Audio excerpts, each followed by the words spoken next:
Welcome, welcome, welcome to Health, Wealth, and Miracles. For you see, this holy book, my favorite book, has the Holy Spirit flowing all the way through it, entering into my heart, entering into your heart, creating the dreams and the plans that God has for each and every one of us.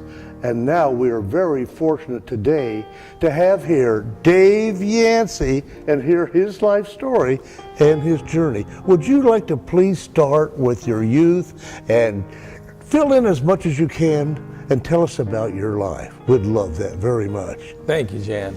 It's a privilege to be here today.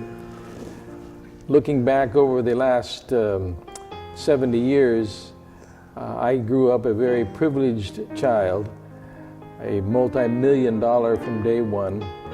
My parents, while not wealthy financially, were extravagantly and extremely rich emotionally and spiritually. Wow. My parents, Jan, were from the state of Arkansas, and my mother was a very tender soul. She's still with us at 98 years young. And her background provided the framework for me to be who I am today, and my parents as well. But my mother particularly, because she was such a humble soul. She had no education. Oh, you were very fortunate, very fortunate. But she was always an individual who wanted to invest in other people. Her whole life was dedicated to others. She was a caregiver in the later years of her life and traveled literally around the world with very wealthy people, caring for them. As I look at my youth, my mother had twin girls, Linda Kay and Glenda May.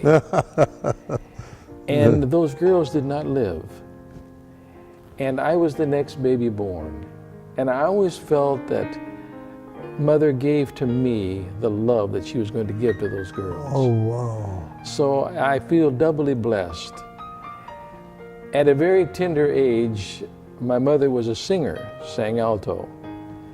So her caring for me and singing and her way of communicating with me gave me a distinct advantage in life. I loved people, I loved others. My mother would go to nursing homes and she would always take me along with her. Wow. I would sit on the knee of an elderly person. They would hug me and kiss me and tell me what a nice boy I was. And of course, what the love they gave to me, I gave back to them. Excellent.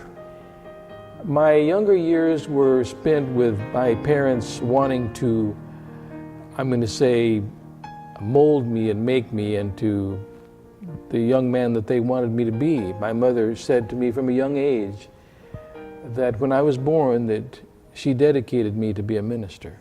Wow. So I always had this in the back of my mind. Up until I was about 12 years old, I wanted to be a doctor because there was an individual in our church who was a medical doctor and was the deputy coroner of South Bend, Indiana. And so when he had a call to pronounce people dead, he would take me along with him.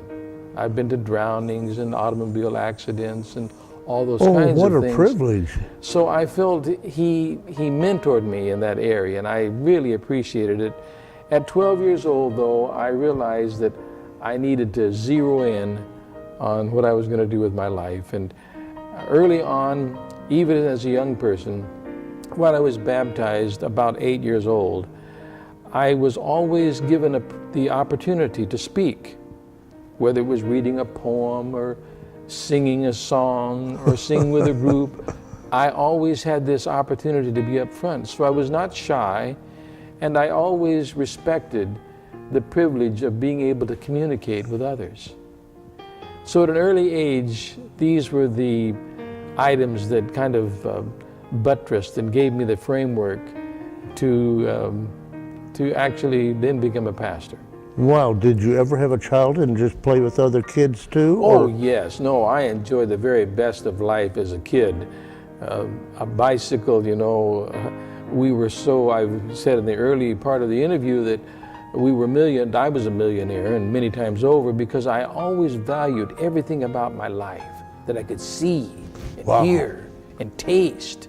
Those things made me feel so wealthy, but I wasn't rich financially. Our home, while my father was a builder, the doorknob to my door in my bedroom was the wooden spool of a thread. So about at what age did you start going to school to become a minister? Well, to become a minister was not until I went in high school and college. Okay. But my parents became Seventh-day Adventists very early on in my life. They were not, they were Christians. My father smoked, and my mother was just a nominal Christian.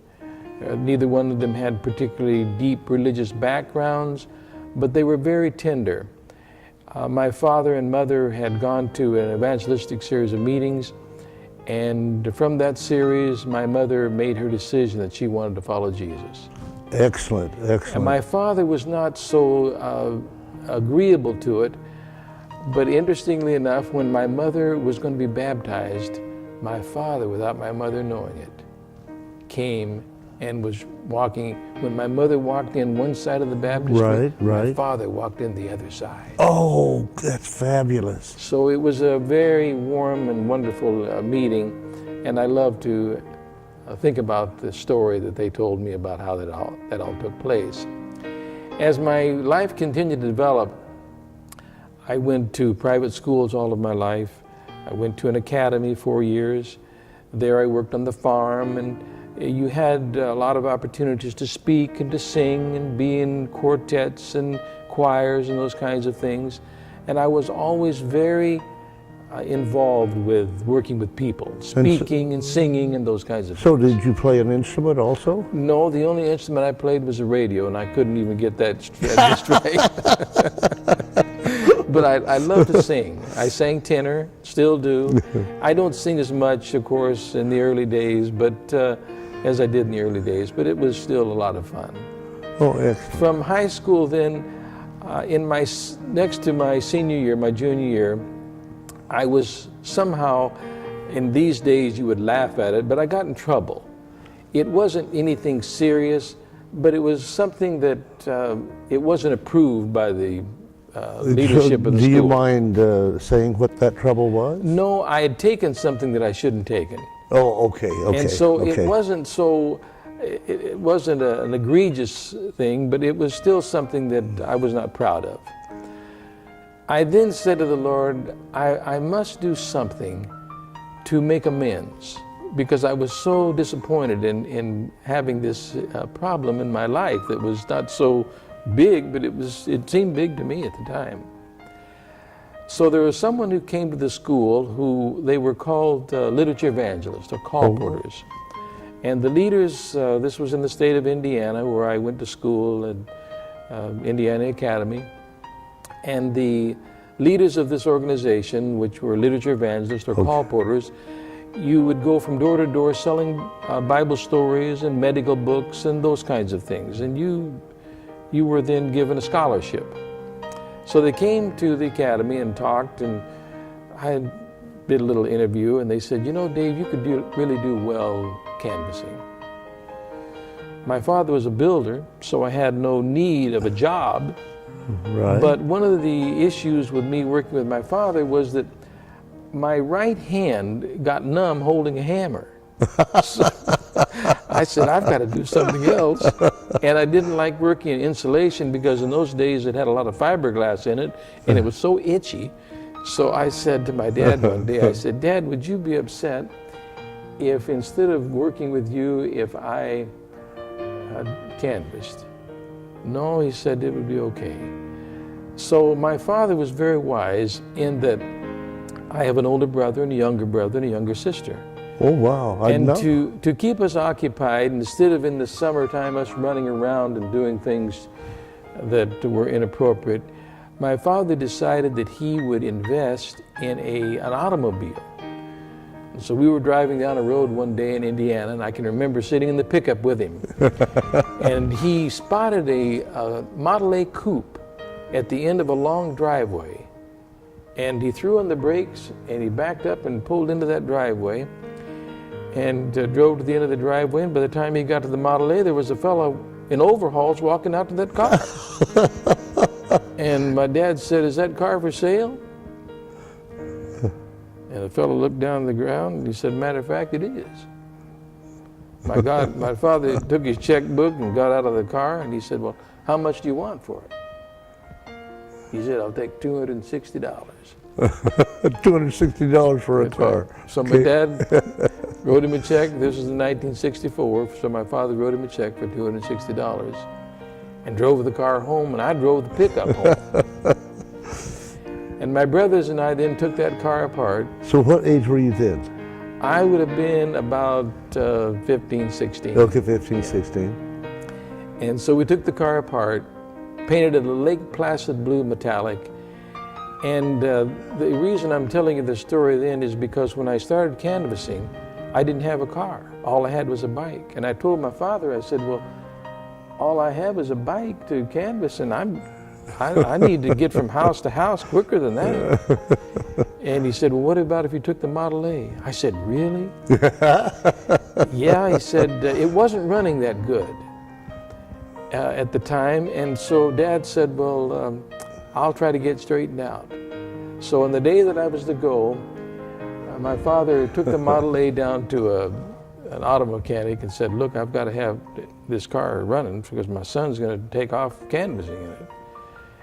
So he brought the car home and it was halfway running. And I remember I loaded it up, the trunk up, and had a rumble seat, but I put things in the rumble seat. And I got in the car and I said, "Dear Lord, here I am embarking in this new journey, and I want to serve you. Please help this car to run so that I can meet these people that I'm supposed to meet." So sure enough, got down the road and it was running just perfect, and all of a sudden it didn't want to run right.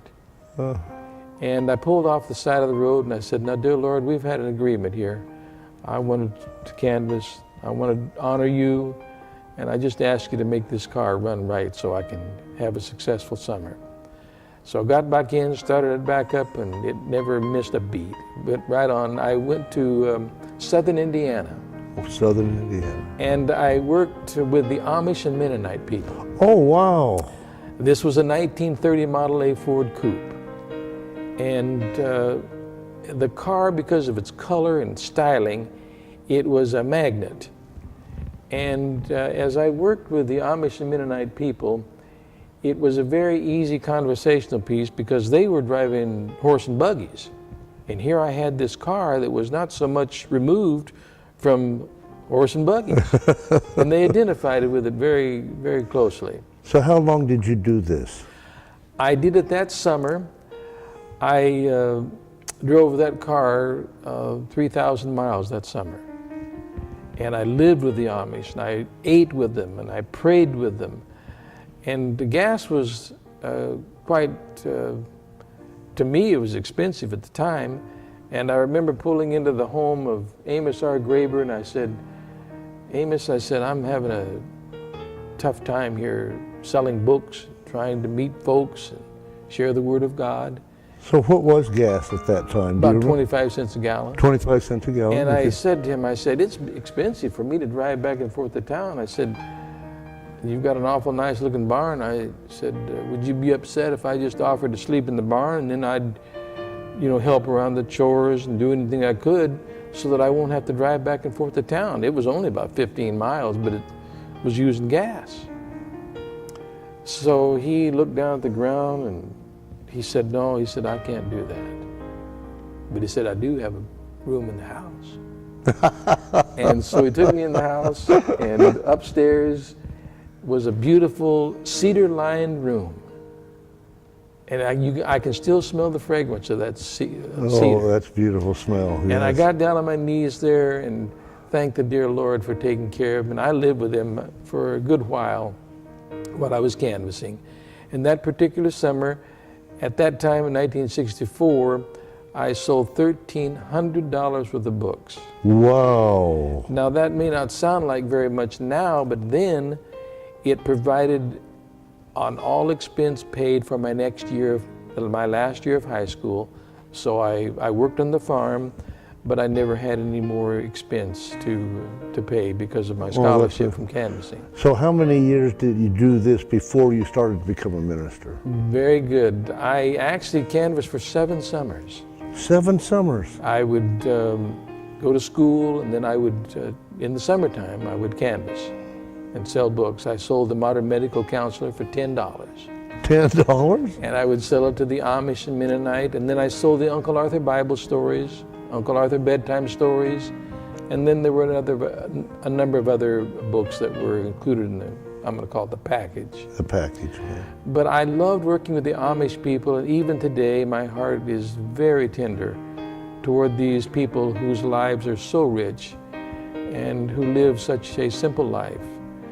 And then as time progressed on and I finished canvassing, I started college, went my first year at Andrews University in Berrien Springs, Michigan, and they had a special program there, a space program. I was the only student. The only student? The only student in this why class. is that? Why is that? Well, it was especially designed for me. And after that entire year, I went to see the registrar, and she said, "Dave, we're not going to be able to continue this program." And I said, "Well, I'm sorry." I said, "I've had a good year, had a lot of fun, met a lot of people, and done a lot of interesting things." And she said, "Well, we're just not going to be able to continue." And I said, "Well, can you tell me why?" She said, "Well, you've been taking up space most of this year." And she said, "We're just not going to be able to allow you to do that."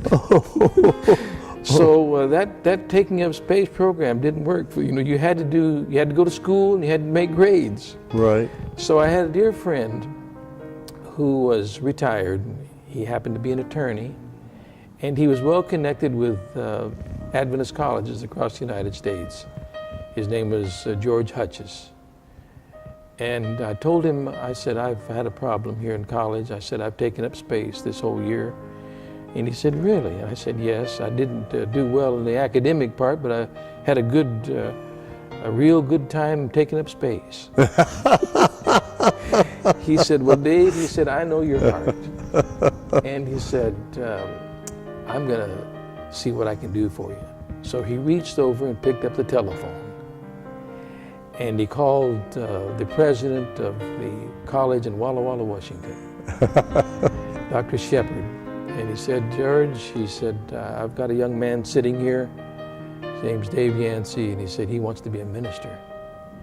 And he said he's a good young man, and he said he's had a little difficulty here taking up space in Andrews University. And he said, "I just wonder if there's room for him at your school." And Dr. Shepard said, "Yes, there is." And so within 24 hours, I was on a plane headed to Walla Walla, Washington. And Dr. Shepard, the president of the college, met me at the airport. Wow. And I always felt privileged. And I rededicated myself again then to get my ducks in a row and do more than just take up space. I was going to get into the academic part of college. And so I did that. Oh, you're bringing tears to my eye. I love this. I love hearing your story. Keep going, please. I want to hear more. My college years were totally $1 million experience, too. It's where I met my wife, Monica. Monica was an only child. She had immigrated to Canada from Germany. She spoke German. In fact, today she's still a German citizen because I married her. But the circumstances surrounding that, I had a bicycle in school. And the local dairy had a little ice cream shop. And I love ice cream. And so one day I was on my bicycle and I was looking for something to eat. And so where cars normally pull in at the window to order ice cream, I rode my bike in there. It was silver, called the Silver King. Rode in there, and Monica was at the window. Hey, what was your favorite kind of ice cream? Oh, butter pecan. Butter pecan. Butter pecan, and I made an order for Monica. I said, "I'd like a butter pecan ice cream cone." She said, "Well, I can't serve you." I said, "Well, why?" She said, "Well, you have to have a vehicle." I said, "I've got one. I've got the Silver King." I'm riding my bicycle. She said, no, you'll have to go inside and order. So I wasn't very happy. And I said to myself right then, that woman right there, she's turned me down. I'm going to marry her. So sure enough, I went inside and made my order. How many years have you been together now? 45 years. 45 years, okay. So went inside and made my order. And from that time, I said, Monica, I'll see you at the Vespers. Because every Friday evening at Vespers, after the Vesper service, which was kind of a spiritual afterglow, I'm going to call it that way, we had a singing group. Okay. A lot of the young people got together and we just sang, just extemporaneous songs. Okay, a lot of people don't know what the Vesper service is. Explain that to them. The Vesper service was a time where that you settled down and looked at the entire week that you had, and you just kind of rededicated yourself to God and said, all right, I'm going to, in this quiet time, rededicate myself to you in song and in prayer. And it was just that someone gave us spiritual talk, a little spiritual talk, and then we sang, and then we just dispersed and went back to our dormitories and got ready for the weekend. So how long was it before you actually got her to marry you? It was a couple of years. We went to school together, but soon after she turned me down on the ice cream deal, I was going out every weekend and speaking to various churches. And I was a part of a trio that I took with me. There were two other girls that sang with me, and we sang in the church service. And one of the weekends, one of the ladies she couldn't go. So I said, well, who else could sing? They said, well, Monica, I said, she can sing? Yeah, so we got together, the three of us, and we started singing together, and she could sing well. She was a good soprano. Do you still sing? I do, but I don't sing solo. But could you come and sing at our church sometime, at least once? Well, I had to take Monica.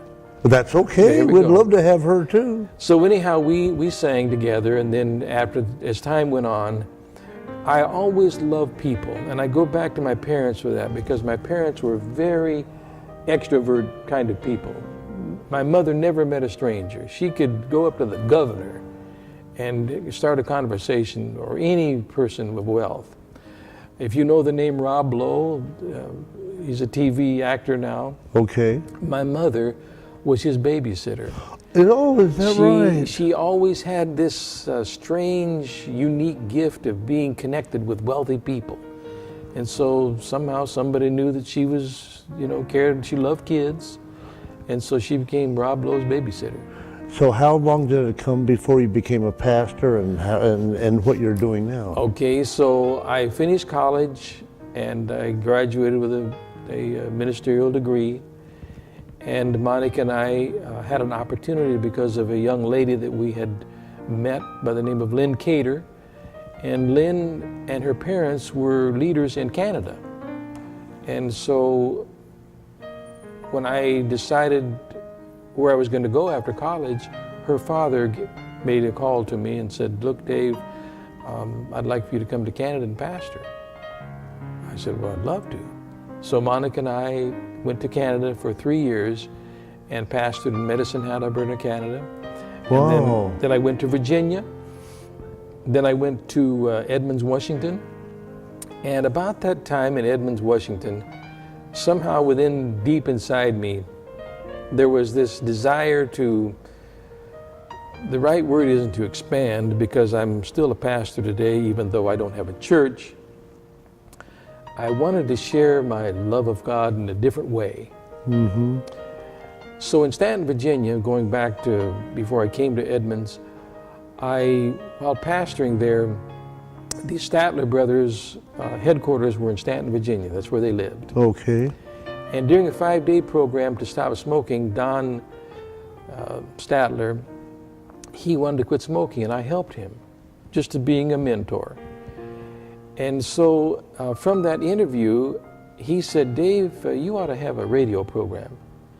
So I did. I started a radio program called Perspectives on Religion. And every Sunday, I had a radio program for the local radio station, and I interviewed people like Don Statler, Oh, wow. And I interviewed all kinds of interesting people in the community. And then from there, when I went to Edmonds, Washington, I still had this radio bug inside of me and TV bug. So then I decided that I wanted to have a television program. Oh, well, you know, I've known you all these years, and I'm just finding this out. Keep going, I'm interested. So what happened then, I met a cameraman who was very good at television, and I had a conversation with him about wanting to have a television program. So I had the idea of creating a program that was a half an hour that would allow individuals to not have to come to church, but could still touch the hem of spiritual things and know that life was worth living in the spiritual arena. So I called the program He Lives, and I interviewed all types of individuals who had their own Christian experience, and in a half an hour I interspersed Christian music and the interview with the people. So I interviewed, for example, the captain of a 747 airliner, right in the cockpit very good. of an airliner. And I interviewed people like George Beverly Shea and Bill Gaither and Johnny Erickson Tada and Peter Jenkins. Whoa. And Peter Jenkins walked across America, you know. You know, I've known you all these years. Why haven't you shared this with me? Well, there's, you never asked me.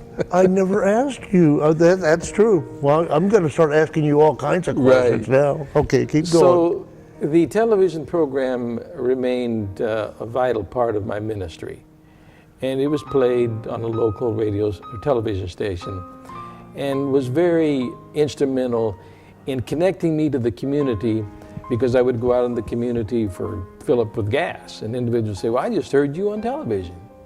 That kind of thing. So it brought open doors for me to share my Christian experience without trying to beat them over the head with the Bible. I wanted to approach it from a much more congenial perspective. Okay. We were in Edmonds about 3 years, and then I decided that I wanted to change my focus from pastoring to being what I'm going to call a Christian layperson, but still carrying forth my ministry. Dave Yancy, I've known you all these years, and I'm just learning so much. Thank you, We Dave. want to learn so much more about you. Thank you. Will you please come back and share with us your full knowledge? Sure. And all the things that are new? Sure. So I just want to welcome you all to Health, Wealth, and Miracles, which happens at 6 o'clock every Monday night. And also on Friday, the last Friday of every month, Health, Wealth, Miracles workshop from 6:30 to 8:30. I want to thank you all, and please come to one of the workshops or tune in every Monday at 6 o'clock. Take care, have a great day, and God loves you.